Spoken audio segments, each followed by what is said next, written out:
Eu sou o Vilton Reis, professor de escrita criativa, e se você quiser conhecer meus cursos, tá o link aqui na tela e também é o primeiro link da descrição desse vídeo.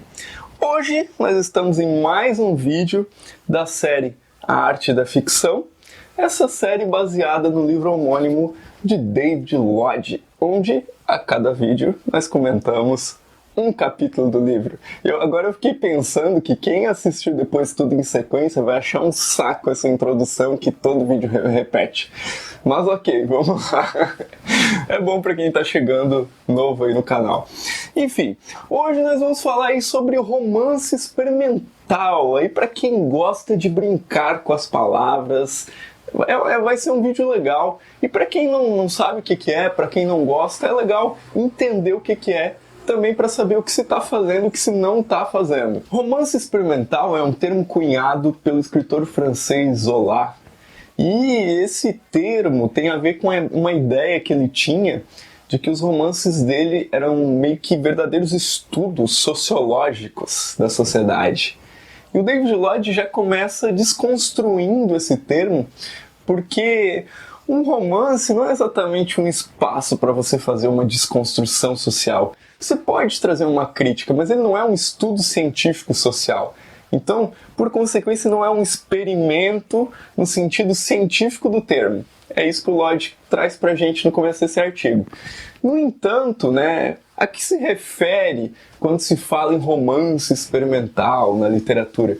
Basicamente, romances que usam e abusam do estranhamento, que é uma coisa que a gente já falou aqui na série Arte da Ficção, e eles fogem daquelas normas mais constantes na ficção.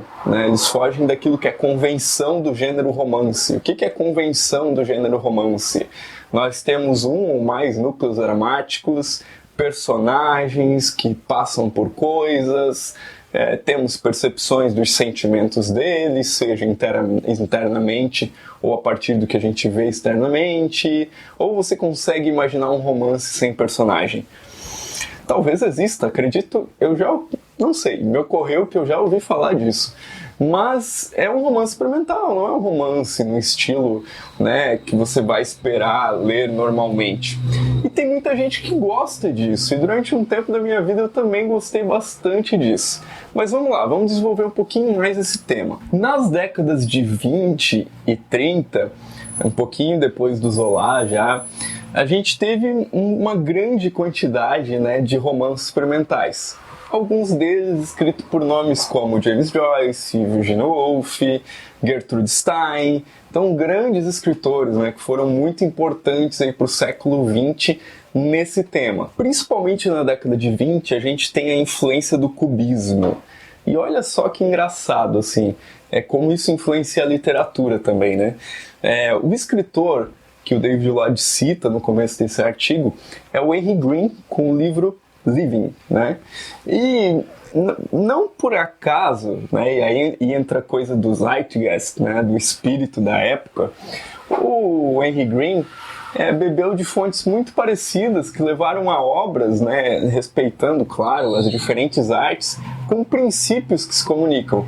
Por exemplo, o cubismo do Picasso, com aquelas formas extremamente rígidas e tal, aqueles cortes, os jump cuts do Eisenstein, que para quem não conhece foi um cineasta muito importante da época, e ele que inseriu essa coisa de ficar fazendo filme picotado. O que é filme picotado? É os filmes que a gente assiste hoje, aqueles filmes que corta a cena para lá, daí já tem um avanço temporal, corta para outra cena, tem outro avanço temporal.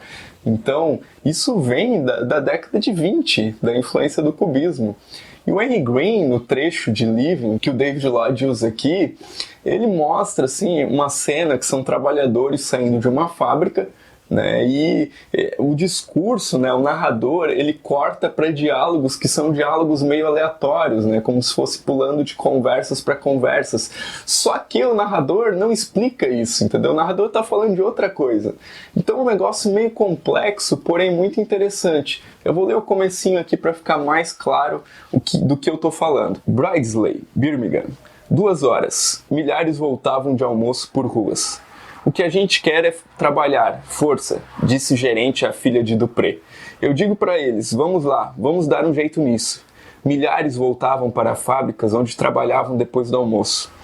Eu estou sempre em cima, mas o pessoal me conhece, sabem que eu sou um pai e uma mãe para eles. Se aparece algum problema é só falar comigo. E daqui sai trabalho excelente, excelente. Eu faria qualquer coisa por eles, e eles sabem. Centenas passavam por estrada lá fora, homens e garotas. Uns entravam em fábrica de Dupré. E por que esse livro do Henry Green é considerado um romance experimental? Ele fez uma modificação estética, né? O que ele fez? Ele ocultou os artigos a, o, uma, não em todas as partes, mas em boa parte das frases. E isso por si só já cria um estranhamento. Mas o Henry Green também tirou alguns adjetivos, deixando um texto seco. Talvez fosse um romance convencional, o início dessa obra seria a seguinte: milhares de operários com chapéus de pano e lenços na cabeça andavam a passo apertado pelas ruas decrépitas, retornando de uma refeição feita às pressas. Já o Henry Green, escreve o quê? 2 horas. Milhares voltavam de almoço por ruas. Mas por que ele fez essa opção, num romance experimental sobre operários? Tinha um motivo, Tinha um motivo estético. Qual que era esse motivo? Basicamente, o romance é uma invenção burguesa, Então, como é que eu vou ser fiel ao retratar a realidade, que era uma preocupação ali do realismo, do naturalismo e tal, se eu estou usando uma ferramenta burguesa para falar de uma classe trabalhadora? Então, ele queria criar essa disrupção na linguagem para poder traduzir isso para o texto. E muitas pessoas dizem que esse é o melhor romance industrial, se assim se pode dizer. Mas não só de justificativa se fazem os romances experimentais. Por exemplo, existem alguns romances experimentais que são feitos a partir de restrições que o escritor impõe a si mesmo. Eu, às vezes, crio algumas dessas restrições. Por exemplo, eu não gosto de usar o lhe e lhá. Por que eu não gosto? Porque eu não gosto do som, simplesmente por causa disso. E já fiz, alguns malabarismos em frases para não colocar um lhe e um lhá na minha literatura. Enfim, por que você gosta disso, Milton? Não sei, mas é um experimentalismo muito pequeno, muito discreto que eu faço nos meus textos. Mas vamos olhar para um experimentalismo realmente assim radical. Ainda no século XX havia um romancista, já na década de 50, 60, que se chamava Georges Perec, E se escreve Perec, então talvez eu tenha falado a pronúncia errada.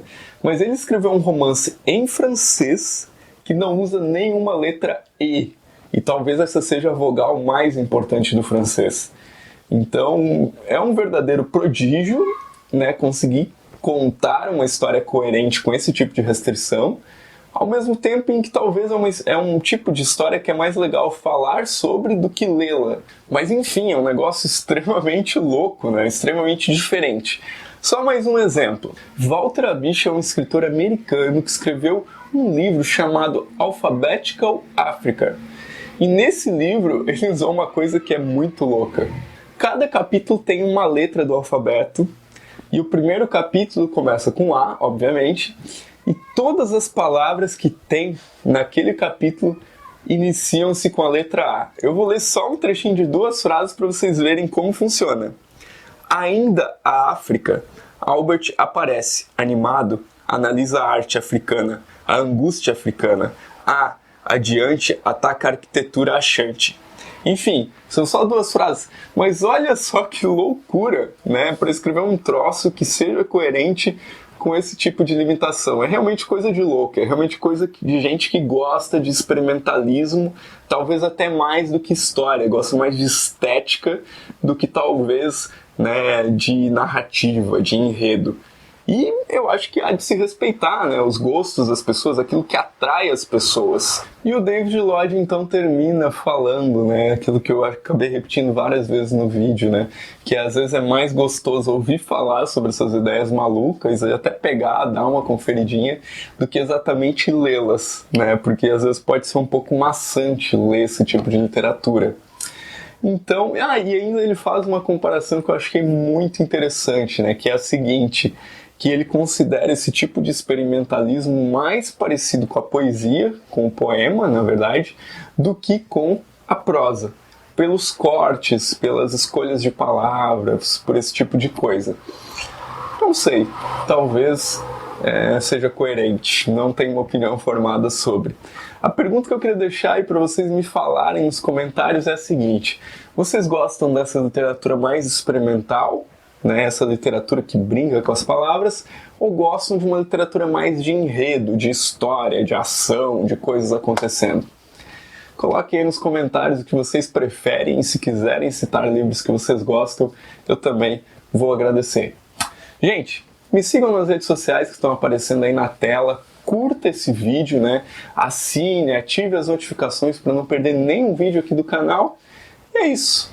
Até o próximo vídeo.